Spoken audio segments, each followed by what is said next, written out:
Naaresto na ang isang Japanese na itinuturong utak ng isang sindikato.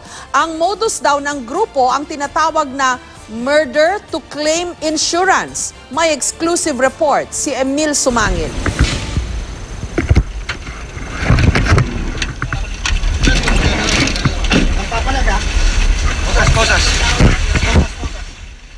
Ito ang exclusive coverage ng GMA News nang arestuhin ng PNP CIDG ang gun for hire suspect na si Kirby Patricio Tan sa area ng Las Piñas noong January 2017. Isang granada at 2 kalibre 45 baril ang nakuha ng CIDG sa bahay ni Tan na iniuugnay sa sindikato ng Japanese National na sangkot sa mga kaso ng patayan. Makikipagtulungan, sir. Makikipagtulungan ka? Tama? Yes, sir. Ha? Sa investigasyon, isang Hapon ang ikinanta ni Tan na siyang mastermind ng lahat ng ito. At makaranang higit 2 taon, nadakip kaninang umaga sa isang operasyon sa Bagbag Novaliches si Kenichiro Kobayashi, 61 anyos.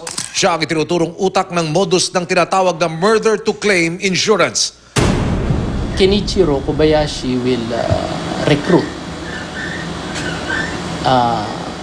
Japanese national and i-insured nila sa isang di umano ay kumpanya at papatayin nila para maklaim nila yung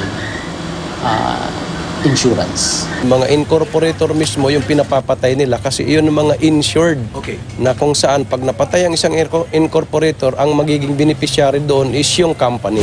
Huli raw pinatay ng grupo ang 42 anyos na si Tatsuya Nakamura.